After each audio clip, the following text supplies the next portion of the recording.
All right, so hello and welcome to Create the Future Now, the podcast where we explore the latest innovations in tech, AI, health, and entrepreneurship, and how they are shaping the world of tomorrow.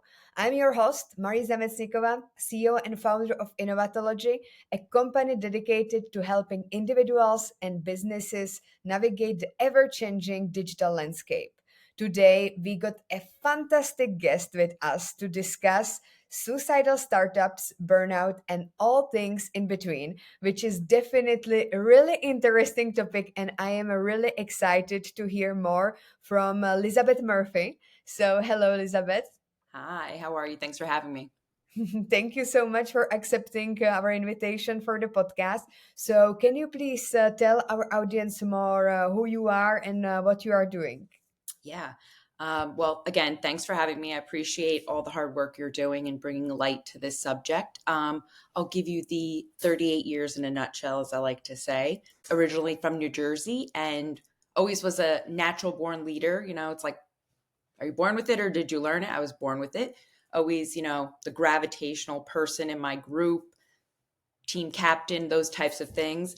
And I thought teaching was the vehicle for me in life. I thought this is the best way I can help people. And I moved to New York City 20 years ago and got my master's in undergrad in education and psych.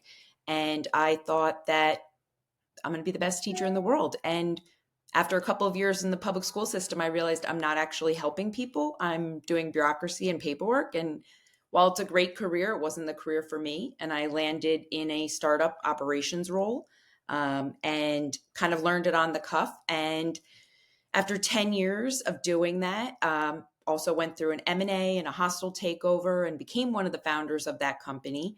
I had to learn burnout the absolute hard way. And right before COVID, the company had separated. I did not stay on. Basically, got Steve Jobs out of my own company, I like to say, and was in a really dark place and didn't know, what was up and what was down. And I said, what does my next role look like? Am I going to become an HR person, which I never identified with, or am I going to stick with ops? Because I was always more drawn towards the people than all the other things necessarily that came to a company. I didn't want to be behind a spreadsheet or do accounting or do a typical MBA. And I said, okay, let me see what this looks like, dealing with the burnout, dealing with the depression. And 2 weeks later, COVID happened. And that break, that sabbatical was going to look wildly different. So while trying to battle my own mental health and my newfound unemployment, COVID happens. And everyone I knew who was a solopreneur, entrepreneur, startup, SMB, as I graduated into a recession several times over, most of my peers did.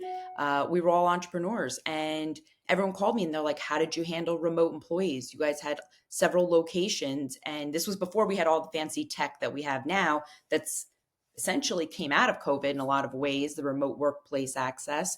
I Next thing you know, found myself consulting for startups, get us through a raise, help us hire, help us build our culture remotely.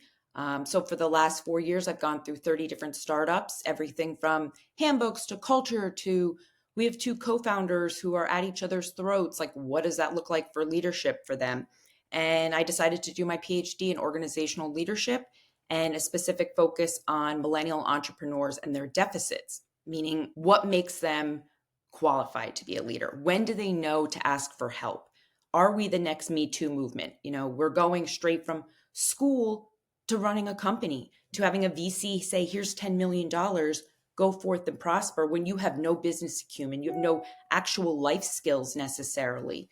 And what does that look like? Are they reaching for help? Are they egotistical and narcissistic, which kind of is necessary when you're a founder to some extent. Maybe not as Elon Musk as it would be, but to some extent, you need a little bit of that to essentially be an entrepreneur. And yeah, right now I get different calls all the time, and it's everything from like we need an HRIS system to hey, we have 10 tech platforms, and I don't know which one we're using. And this is a founder saying that, and I'm like, okay, where are your documents? And they're like, I don't know. And I'm like, are you running this company or is the company kind of just like running itself and like going in every direction. So, the correlation and the connection between startups and suicide and just overstimulation from tech is really there. And I'm seeing it every single day in so many different facets. But that's kind of like what we're doing today and where we're at and where I'm at. And that's the nutshell if you have it. And it's definitely impressive. I really like to listen to about your journey regarding the burnout. So, would you say from what you could see that there are, for example, more burnout seen in the startups than, for example, in the corporate world? Because like we usually know that the burnout is like in 9 to 5 when you are an employee, and not a lot of people actually speak about burnout when you are a founder, because I mean you should be doing what you love, right? Like it should be full of fun, and you should be riding the unicorn, and everything should be like full of sparkles. So do you see that there is like more burnout in the startup scene than, for example, in the traditional 9 to 5, or it's different? It's different. It's in both places. I'm just checking my notes because there was actually a good New York Times article about startups and unicorns, and it was like a great title. I was like, oh, what was the name of that title? It's in both places. I think that in corporations there may be more resources, meaning funding and Mm, people like HR, like yeah. other support staff, but that doesn't necessarily mean it's getting the attention in the eye. In startups, because they're smaller, because they have more media eyes on them sometimes because they're new and they're just getting this money. Some of these things come to light faster. But again, that doesn't necessarily mean anyone is actually tackling it. You Mm, know, startups right now, they're like, oh, we're all about mental health and workplace behavior and all these things. And then they implement tech. Okay, in your benefits, you're going to get a com.com subscription. I'm like, well, that's great. But is anyone governing it? Are they going to that app? Are they seeking additional support or saying something as attractive in their offering or their job posting is saying unlimited PTO? Are people taking it? Are you monitoring it? Are you mandating a minimum? No, they're just using it to get those hires and then it's falling flat. So this is why I say, like, while we have all this great tech, are we actually using it in the right way is the question. Recently, I had a CEO who was like, I want all the things mental health in the workplace. I was like, okay, great. When I asked a lot of questions about just the overall business practices and, what does this look like or what does this department look like? He was like, don't worry about the business, just worry about the people. Okay. How can I take care of the people if one, I don't understand their roles, responsibilities, and if they're coming to me with a problem, how can I have that knowledge or, biased, if you will, if I don't know like their actual responsibilities or like are they overworked? If there are other people on their team that are, not doing the right thing. So he wanted a 360 review put in. I was like, okay, great, we can do this. We looked at the HR software at that point. They had a plug-in, great, culture values, all the things, how we're going to measure them, but we didn't take into account. I did that all of these staff, it was their first job. This is a new startup. It was run by young people in their 20s. Most of them had never had jobs before, straight out of college. Is this a good metric for them? Right? Is this 360 actually going to evaluate everything? Because it's not taken into consideration. We're judging them on first time everything's, right? So this burnout, coming back to it, it's are you doing the right things and are you using the right tech to avoid it or are you just adding to it? Specifically with founders, whether it's startup or major conglomerates, and we've seen over the years a lot of very successful founders um, take on suicide, right? Because everything is on you. You don't have someone to call. You know, you're going to sleep every night with the whole weight of the world on your shoulders. Um, and it's very heavy. And that's what got me is that sometimes I'd be up against a problem and there was just no one that could help me.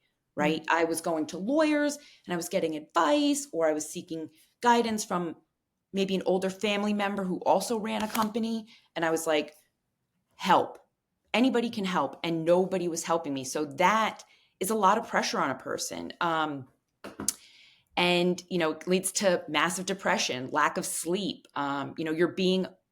You're up all the time. Everyone's like, oh, postpartum and new moms. And I'm like, yes, this is a major topic we need to talk about. But I had 40 kids. I had Mm. 40 employees who were looking to me. I'm like, that's a lot of responsibility. And if you are coming straight out of college and you're going to this company and someone's handed you all this money and you have a great idea and maybe you can go to market or it's already in the market, how are you managing all of this stress, right?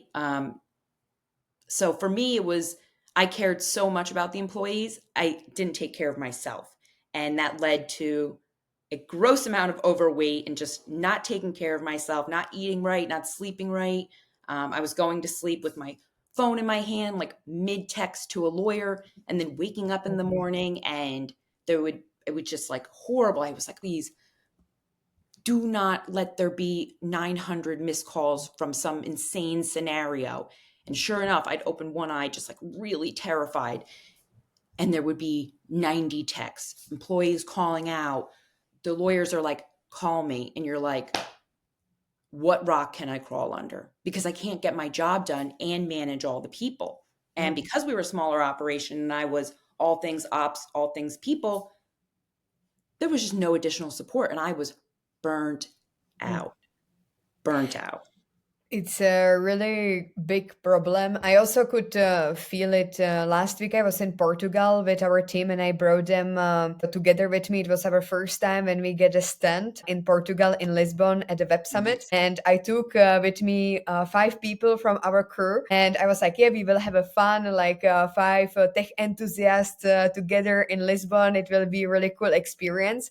But I didn't realize how really draining energy it will be because I put myself outside of comfort zone. But Yep. being the CEO and founder and driving the sales and where we are going, what we are going to do, you have to delegate the people. Everybody is coming to you because you are the main point of contact. You need to also make sure that the return of investment is there. So you are all the time like nonstop, like trying to also like coach your people, looking if everything is set up, etc. It was really overwhelming for me that then I got sick after that because I got really out of my comfort zone. I was telling like it was great experience, but I really needed a person in the middle between me and the other people because I felt that everything is just running my way and there was really missing like project manager or someone who would be delegating the people on the floor. And you as a founder and CEO, you don't usually realize this until you are in that situation. And this was just our exhibition. It was not, for example, launching of the platform or something immense. So I can just imagine if you really are after college, you don't have experience with the team, then you get, for example, millions of euro handed over to you, the responsibility behind it, and then like 40 people like running, you don't know how to establish the boundaries. So this is just really impressive what you are telling to us here. So what the person should do when, for example, you are a CEO and founder and you want to avoid these kind of things. And I'm sure that also somebody from our audience who are now watching us or listening to us, they want to also know how they can prepare themselves to avoid this kind of experience ahead of actually the experience is happening, because we all, I think, know that it's like, yeah, I can do it alone, but then we are appearing in that moment and we are like, wow, like what should I do? There is like missing something, someone, and I cannot just go back, you know? So, like, what the person should do when he or she is launching the business, like, what are the best strategies to avoid the burnout? Oh, the first thing I ever did that I said was, and I didn't even know I did it, was it was like an unconscious decision, is that we had a great salesperson who had more skills than being a salesperson, all things from marketing, just to like, she thought like me. And I was like, I need you. Like, you have to be doing more. Like, you're just too smart to just be doing this one aspect of our job. So she kind of got like unknowingly installed as like a chief of staff, executive assistant, all things like Liz. And she actually ended up moving in with me, which was very self-serving for me. And I was terrified that she would leave me before my husband would leave me. And her name was Maya, and she was my right hand. And during COVID, they did not actually renew her visa. I cried all the way to JFK when I drove her there to drop her off. So that would be the first thing, is I went and got somebody who thought like me, so I could say, take some of my brain, take some of these responsibilities. So whether it's, executive assistant, chief of staff, co-founder, just an assistant, an ops person, just somebody, but they must think in a strategy that you do, because when you're first deploying this, you don't have the ability to explain what you want or what you need. You kind of need someone who's like more skilled than you, or at least thinks like you, right? So that you have less to explain. Like, I would just be able to say, here's the problem. I couldn't walk her through everything because I didn't have the time or effort. And I hear this a lot. They're like, I need an executive assistant or a CSO, but I just don't have the time. And I'm like, stop. Before you hyper scale, before your growth, while you're going through a raise, stop. Evaluate as much as you can. Do you have too many? Do you have too many people, API plugins, tech, and start to just streamline this? If you start adding in people like, oh, we want to grow our headcount times 2 by the end of the year, great. But before you add 20 more voices and attitudes and demands to your plate and your team's plate, is like, look at the things that they are going to need. Is the HR in place? Are the CRMs in place? This company scaled, they took on 20 people and they had 2 different CRMs, and there was just like a lack of communication. And I'm like, this seems like a simple no-brainer. It's like, we need to vote on which platform works best for the people. And, it's less is more kind of thing, right? We're always in like, okay, we got money. What can we add? What can we add? And it's like, but are you adding the right things? And this is where business acumen comes in. It's a business scorecard. Mm. Are you evaluating each of those aspects? Is it costing you too much? Are you paying for 30 seats in GitHub when you only have 3 engineers? Or, do you have 5 culture survey apps plugged into your HRIS, and you're like, my employees don't do the surveys. And I'm like, is this effective? So before you add, it's like, evaluate as much as you can. The second thing after all that evaluation would be getting a mentor. So if you have a board, if you're getting a VC or a private equity company, great. Sometimes we've got to take money from the devil, and like, we don't know, if this person is going to be a good match for us. But if you can, look for someone that has empathy. This board is great. They're going to bring you resources, but if they can bring you a lot of emotional resources, because this is going to be emotional time for you as you grow and scale this company, possibly sell it, possibly also get fired, which no CEO, founder ever thinks is going to happen to them. And more times than not, it does. Can this venture capital offer you X? Is that mentoring, meeting with you? Or are they just going to say, here's a chunk of money, don't, right? And as RuPaul would say. But if you can find, when you're building that board, someone who's like, you're just like my son and he's really interested in this, if you can find like a commonality or a bond where someone's actually going to look at you in like a very holistic and human-centric way and say, I don't want them to just make money. I want them to succeed, and I want them to do it in the healthiest way possible. You're surrounding yourself with people who are going to actually look after you, right? They're going to call and say, you were not active on that meeting. What's going on? Where are you? What can I do for you? And they're not just going to read the quarterly reports and say like, great, we're giving you funding, or no, we're not, because you're putting these people inside your house and your mind. So make sure they're also taking care of your house and your mind. All right, so it will be so then get your assistant, get your mentor, and get all of the system then Value. set up like CRM, HR, so that everything has its own place. So this is the prescription for the happy startup that has less risk of having burnout. And speaking about some technology, because you said many times that there is also like lots of startups, they come to you and they ask you that they want to have all of these like tech fancy stuff for the well-being of their employees of the startups, etc. So what are currently the most known tech platforms or tech things in well-being industry for the startups?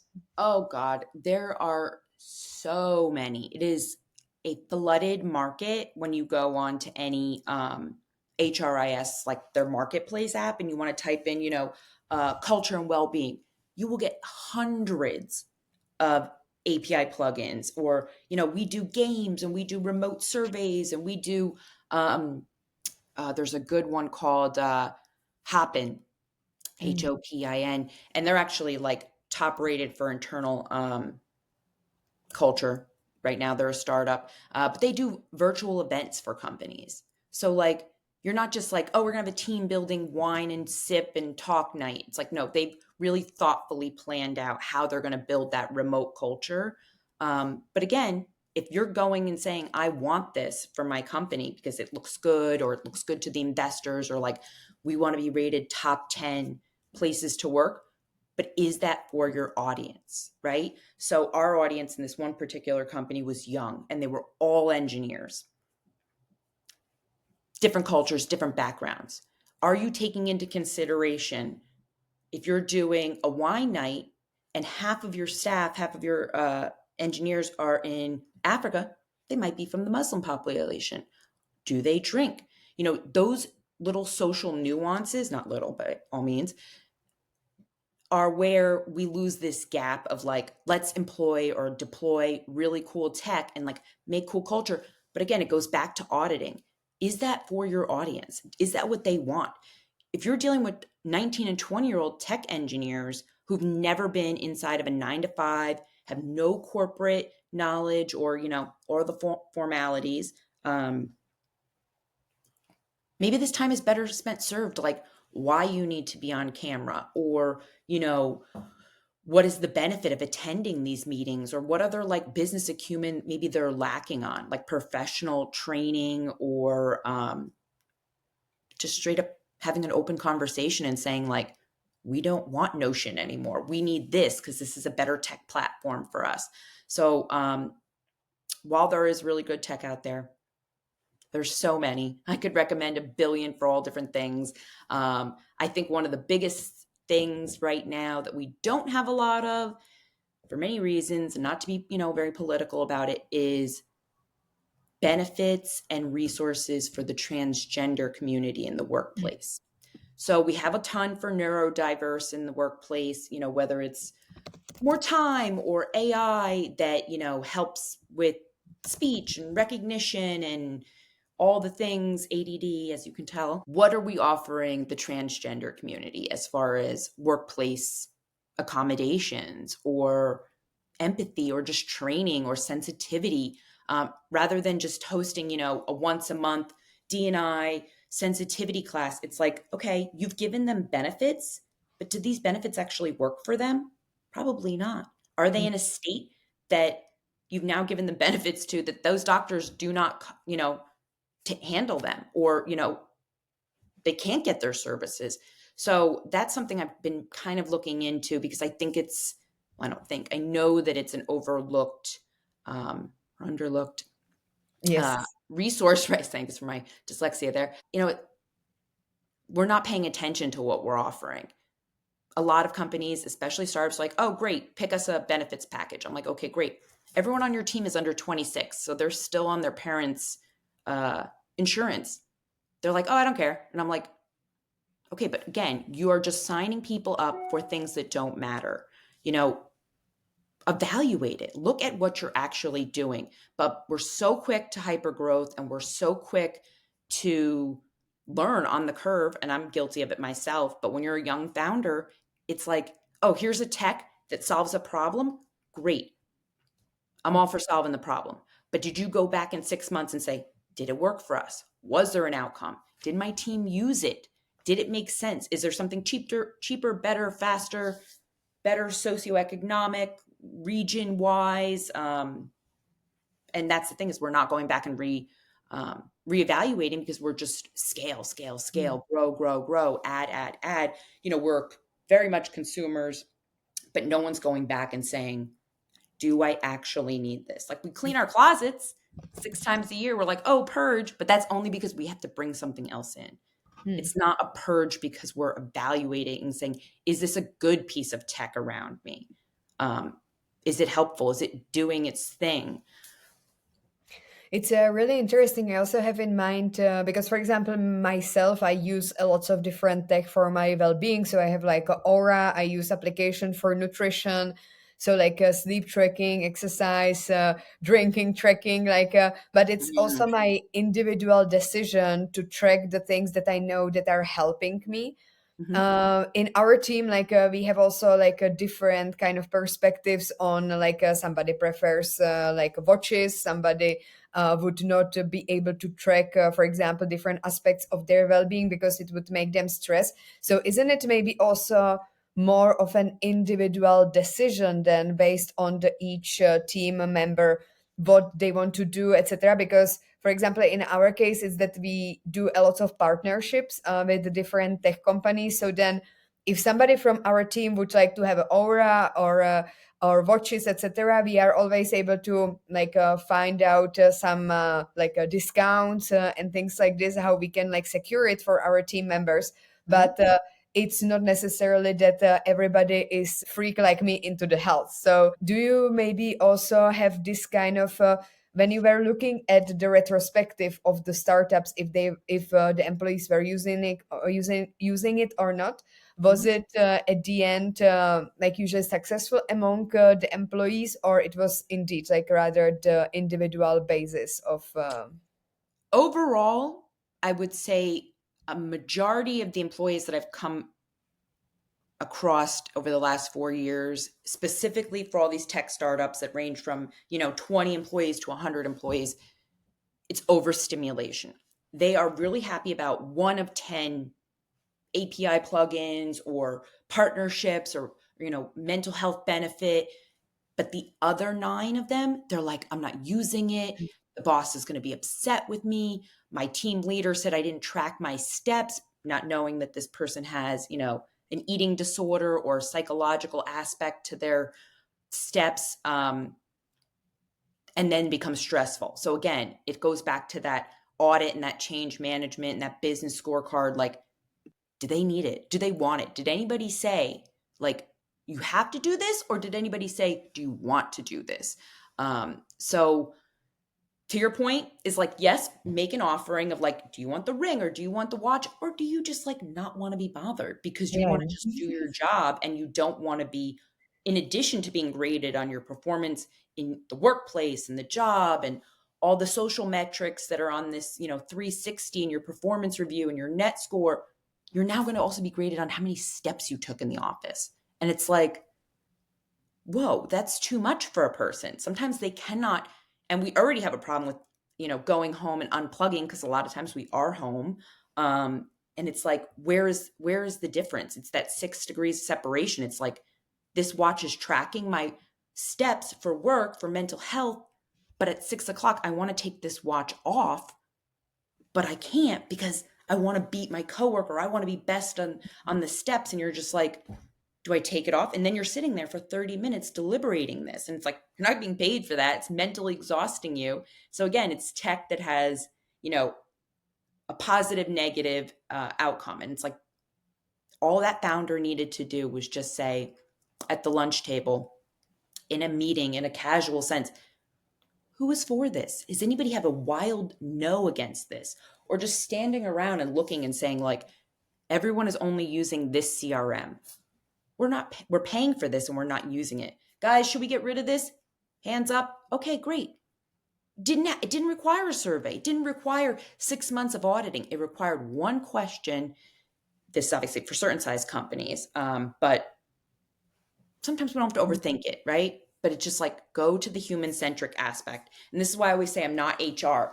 HR is where you go when you're hired, you're fired, and shit is on fire, right? That being said, if you do talent, D&I, recruiting, org psych, org behavior, all the things human centric, right? You don't need HR, right? Sure, we need compliance, we need all the things fair and all the things accessible. But if you come at it from this human centric side first, you're going to have a lot less hired, fired, and shits on fire problems, right? Mhm. Because we looked at the person first, right? With autism, we don't say, oh, that person has, that's a autistic person. You say, no, that is a person with autism, right? Person first. Why are we not putting the same thing in a company? Mhm. What are you deploying for these people, and how are you going to make it best for them long term? Hmm. Is it also more difficult with startups that are, for example, opting more for outsourcing? Because there are more and more like trend nowadays to outsource different services. Lots of people they think twice if they actually want to proceed with employees, where you then speak more about the well-beings because you need to pay their, for example, social health and social security, etc. But when it's coming to outsourcing, it's a bit discussable. I'm also having troubles with my language, That's but okay. but here for example because like outsourcing on a Fiverr, when you outsource a guy from a Fiverr, of course you will not think about like how many steps that guy make when he's doing your website. But for example, if you have a long term contract with a freelancer who is working with you already for 5 years, and you already have like really a contact with that freelancer on daily basis, but the hours are changing, so it's not part-time or full-time. It's really depending on the schedule. So it's somebody who you rely on to some extent, but it's still outsourcing, but you have bigger relation with that person. It's not your employee that it would be built in the base of your startup, but on the other hand, it's also not the random guy from the Fiverr. So how does this work at the startup world? Yeah, I mean, it's definitely an issue, right? It's like, okay, let's outsource. It'll be cheaper. It'll be more effective. This population has more people in tech or people in this particular field, maybe the medical field. And while that's great and it's effectively saving the company money, then again, it brings it back to the culture, right? Okay, they're not attending the meetings, or their camera off, or they're in a different time zone, or we can't do pay transparency because we're paying them $20,000 in their country, but we have two similar roles here in the US and we're paying them 250. We're going to have a quick issue. What does that look like? How are we explaining that? And, while let's start that again. Pay transparency. Well, dyslexia is so wild. Yes. It's Both of us. so rare, but it's like when it gets you, you're just like, "Ugh." Pay transparency, it's becoming a thing. We need it, but it's a gray area, and it's like got to be deployed with a lot of sensitivity and a lot of data. Um, how do you explain that? How do you explain how John in the US as an engineer is worth 250, but Iqbal in South Asia is only worth 20,000?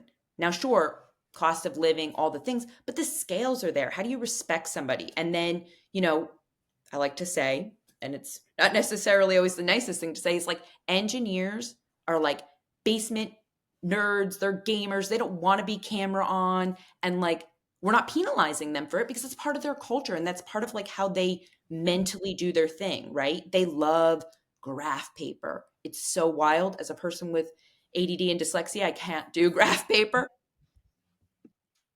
I need to send them graph paper, right? So while they're in a meeting, they just like want to be writing down their code and all their things. And like a teammate might be like, why aren't you paying attention? Why aren't you on, camera? And it's like, this is their process and this is how they operate. We can't penalize them for that. You're in sales. You're used to being camera on. This is something that's more familiar and comfortable with you. So when you're building in these culture apps or,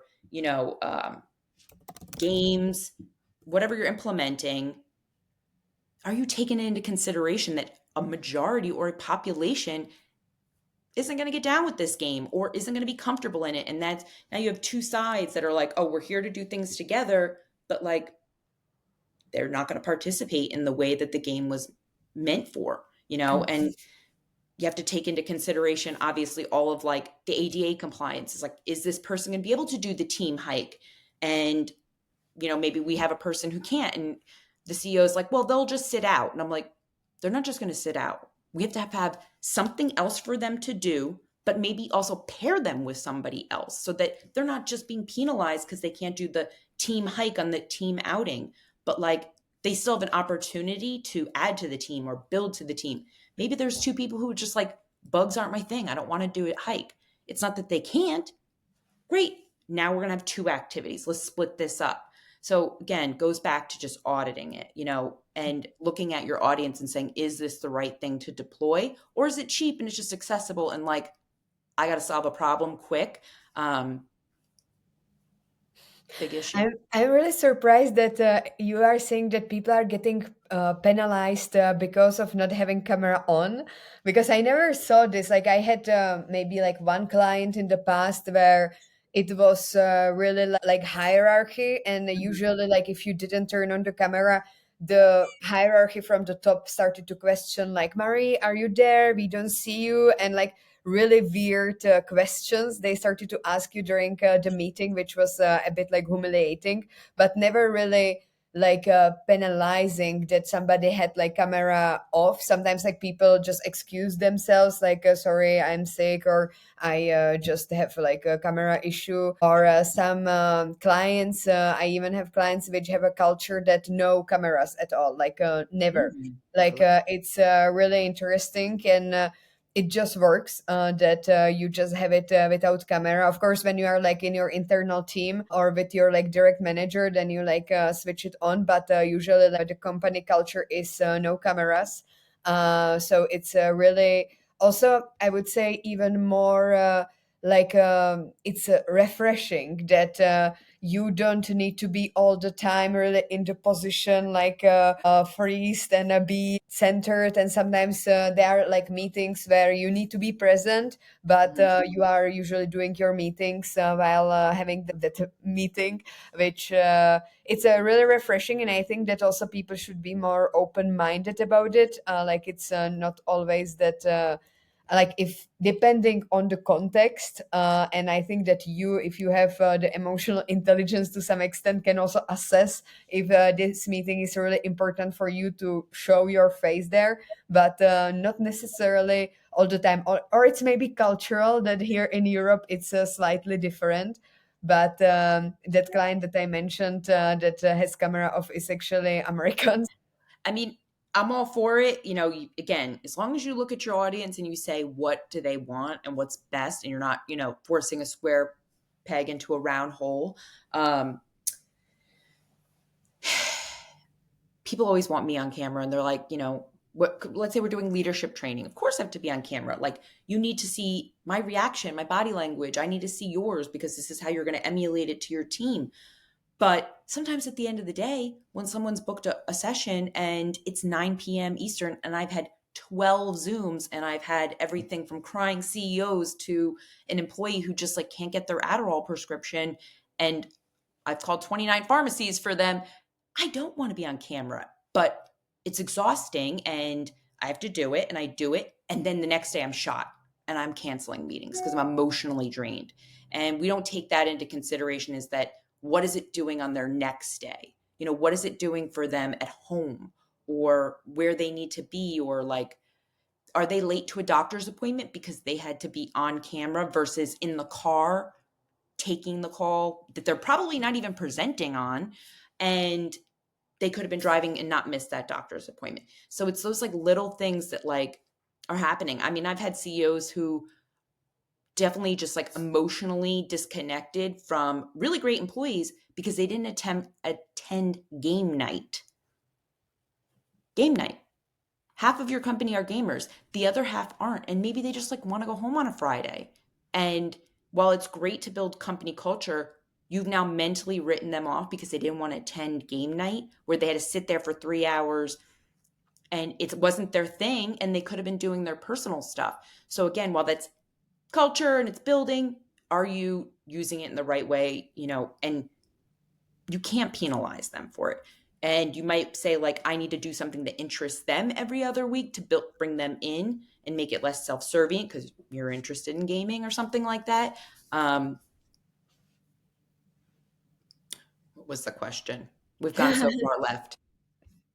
Yes, I think that you have definitely definitely answered it great. But these the game nights are really like something that you also can do remote. So I really like it that you can also strengthen the team culture together. And doesn't it also like sometimes spark maybe some negative habits? Because like gaming is a great to relax, but when it's in the excessive amount, it can even be also a really bad habit at some point that you are spending your free time with gaming. So, what is your perspective on this? If it's a healthy outlet for you and this is how you blow off steam, I'm all for it. Whether some people are audiobooks, some people are go for a walk. Obviously, I'm always going to say, being outside and like doing the workout is probably better for a majority of the people. But if this is causing you more overstimulation because you've looked at this gaming screen for 6 hours and you've played all night, and now the last thing you want to do is open up your laptop and do work, then I would say you have to evaluate, that this is probably not a healthy outlet for you. Mm. Yeah, I'm asking because recently I have realized that I have a bad habit of watching trashy TV shows. And it was actually like going on for 2 years. And I just had it, yeah, when I was eating, I was just watching these TV shows and I just liked it to follow it. But then, as when it starts to be like really your daily habit for like some time, and it's like you don't eat for long, right? Like it's maybe like 1.5 hour per day, but then when you start to like think about it, how much time you're spending with this, and it's also gossiping and also emotions and stuff like this, it starts to also project into your decision making and into how you are prioritizing your tasks in your daily life. And I did a really radical shift this weekend, and it was that I said stop. I'm not going to watch anymore these trashy TV shows because I like it, but it's just like I want to switch my mindset from there. And it was really interesting how like automatically I was navigating to the browser to actually like every time watch that trashy TV show, that it was like really easy accessible for me to just like do the 3 clicks and go to my favorite TV show, that even like I said to myself stop. And even like this, I was like going every time when I was eating to that browser, to that exact website.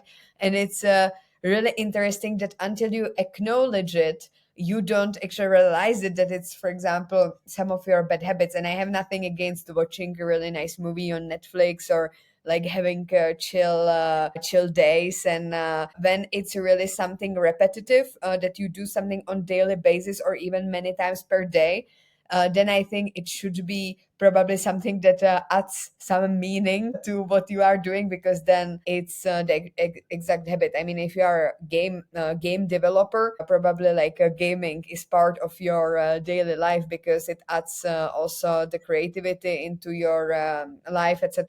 If you are a founder, I can also imagine like gaming can add us gamification, also like problem solving and analytical skills. So it's definitely not that I would be like. In a controlled amount though, right? You can watch your trashy shows. I'm more than guilty of the trashy shows. But at the same point, set a limit and say, okay, I'm not going to sit here for 6 hours and veg out or game. I'm going to do, one show, but then I've got to go outside. It's got to be, or I'm going to cook, or I'm going to paint, or do something that's, anything but what you do all day long. We know that people who spend more than 6 hours a day in front of screens have like a 66% higher rate of going suicidal ideation. Mhm. Right. So if you're doing 9 hours of work and then you're going home and spending another 6 hours, what is now your risk, right? Of going back to suicide and saying, the thoughts and the overstimulation and the anxiety and the social pressures.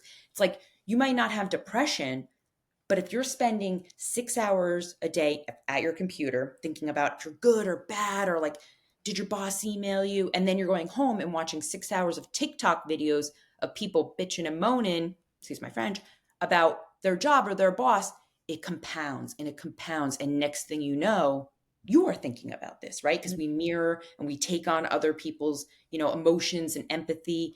I'm a big candidate for that. Like if someone is crying, like I feel it, I'm going to wear it all day long. This is why when I hit the end of the day, I am like, I'm wearing everybody's. And I had to learn how to like separate that out. And some days I'm better at it and some days I'm not so good at it. But like physically just had to take a shower. Had to take a shower and say, I can't take this with me to the next space that I'm walking into, whether it's my bed or going to the movies with my friends or going to dinner. I can't take this with me because it's going to compound and then it's going to turn into something that I don't want it to turn into. I also got one question from the audience, Mhm. and it's regarding what we have discussed earlier about the inclusivity. So, for example, about the LGBTQ, but also beyond. And we might know that lots of startups often struggle with diversity and inclusion due to limited resources and time. Mhm.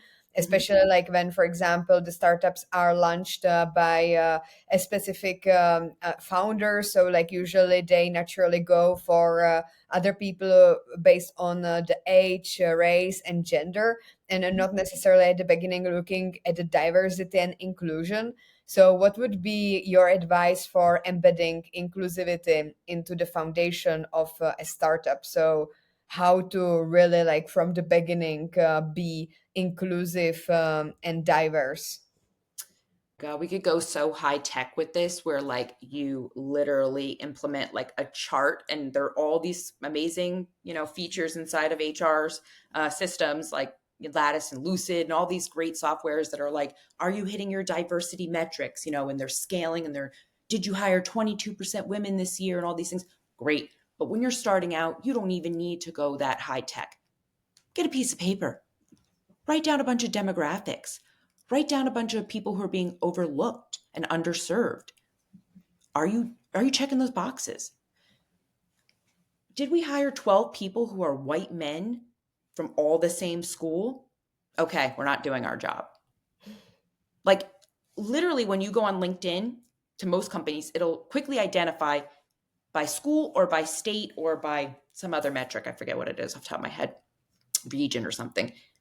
If you can see 20% of anything and then 50, you're like, okay, we're not checking all the boxes. So by just a simple assessment of like men versus women, you're just like, okay, we're not doing the right thing. Or just like, are you looking around? Take a team picture.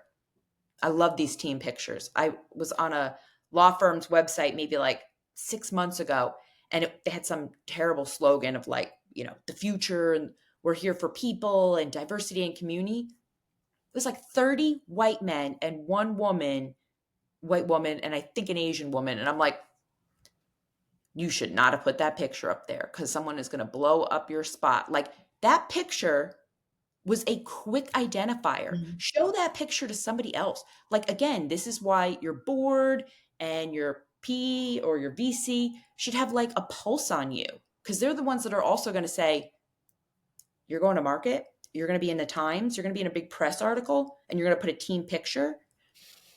Why did Prada and Gucci and all these major labels get in trouble for putting some horrible picture or logo or something that was not politically correct on an item and that item went to market because the people in the room did not have an opportunity. There wasn't people in the room to have an opportunity to say that that is not a politically correct symbol. So going back to it is saying, it's like looking around. Do I have enough different voices? Hire people that are opposite of you. Hire people in every shape or form that are going to bring something to your table. It's the constant question of like culture add versus culture fit. No, culture add. We don't want fit. This is not a cult, right? I don't want a bunch of people who can work together. I want a bunch of people who can add something to each other so we all grow, right? And you can look at this, we can change that sentence 100 ways to sound great, and but all things should be adding, right? All things should be growing. So, if you're a new team and you're a new company and you're like, I got to hire, I got to scale quick, let me go to my direct resources, which is probably your school or your VC or Y Combinator or Techstars or whoever have incubated through. But make sure when you're pulling from these audiences that you're just hitting different boxes. Don't just pick all men or all women. Make sure it's a rotation. Okay, we just hired a man, got to get a woman. Okay, we just hired a woman, got to get somebody gender neutral, whatever. Just make sure it's a rotation. Simple. No tech needed. Just be a human. My favorite answer to this is when I'm asking startups or even like companies that are already developed on the market by, for example, they have all the time director men, or by the hierarchy looks really like the top is the old, bald, white man, and at the bottom there is a woman, young. So, and when I'm then like challenging them or asking them a question, they are usually telling me, but Mary, this is not about gender or race or age. It's about the competence. We really tried hard to find a woman, but we didn't. And I'm usually really like just speechless, because it's then you are probably not looking enough if You're it's not looking in about the the right competence. Yeah. I mean, there's a million people, billion people unemployed. Like they're out there. You are just looking in the same place. It's the same problem with dating apps. People are like, "Oh, I didn't find anybody." You're looking in the same dating app, right? You're looking for a husband, but you're on this site which doesn't necessarily promote marriage. It's like change the place that you're looking so that you can have a different audience and a different candidate experience. Yes, that's a really interesting comparison. It just triggered in me right now that also a bit interesting stuff about me is like I have a Bumble. I would like to use other dating apps, but I'm blocked on Tinder. So I would like to use others, but sometimes also the different online spaces don't allow you to go where you would like to. It was just a really funny story behind it, but about this probably in some another episode. And I have my last question would be about if you could give one piece of advice to a founder on the brink of giving up, what would it be? So if somebody would, for example, want to if so if you would be able to give one piece of advice to a founder who would like to like give up right now, like because they are burnout, that they don't know how to continue because it's overwhelming for them, the exact case that we discussed before, that you are young founder who just got a lots of resources, there is a lot of employees, everybody is coming your way, and you just want to shut down your computer, your phone, and probably go to 9 to 5. What would be one piece of advice to that founder from It's you? it's so unconventional. Like everyone's like expecting like the cheerleader moment here, like the put your own mask on first and like don't give up and don't quit on a bad day and all those cliche ones. I wish someone would have told me it's okay to quit. It's okay to walk away from your own company. It's okay to restart, because if you are pushing through in such an unhealthy and toxic manner to yourself and to the staff and to the company and to the team and to the VCs and all the people, it's going to be disastrous for a long time. Sometimes quitting, pausing, could have been like a better, quicker scenario. And not that you can, come back from burnout in 2 seconds. I'm now on year 3 of recovering from my burnout and I still feel sensitive about it. But it's okay to quit. I could have restarted my company faster and cheaper than paying those lawyers to continue in this hostile takeover that I was involved in. Had I walked away, I could have been far more successful and effective than battling it and crying on the bathroom floor in the courtroom and like losing 7 pounds in a day because I was just so stressed out. It's okay to quit. It's okay. Sometimes we have to. You've got to save your own self. Now, that you feel better, you go back at it. You can build it faster, better, more effective. You have a different perspective. When you are constantly trying to tread water, while something great can come through, and I'm all for the people that persevered and, you know, I did it, I made it. I'm great for that. But there are sometimes like you just have to take a break and walk away. And it's okay. It's really revealing what you just said. It's totally fine. It's your life. You can choose anytime what you want to do as in your profession. If you want to continue and continue to fight, then go for it. If you decided that this is not the way, then you can always also rethink your career, and it's Sorry. I think that you are definitely a good person to have the podcast about the burning out because like how busy you are, it's really incredible. So, and that's a wrap up for today's episode of Create the Future Now. I hope you enjoyed the conversation and gained some valuable insights into the startup world, how to deal with the burnout, and even how to prevent yourself from having one. As always, we are here to help you navigate the evolving digital landscape and create an impactful future with technology. If you loved today's episode, don't forget to subscribe, leave us a review, and share it with others who are also excited about innovation or even the startup world. You can also follow Innovatology on social media for more updates, tips, and behind the scenes content. My favorite is LinkedIn, so definitely get in touch with us either with me or also Lizabeth is on LinkedIn. So if you would like to have some consultation with her about your startup or how to manage, for example, different different well-being applications, etc., she's the person to get an advice from. Thank you again to Elizabeth for joining us today and sharing your expertise. And thank you to our listeners for tuning in. And I will be really excited to again see you next time. Thank you. Thank you.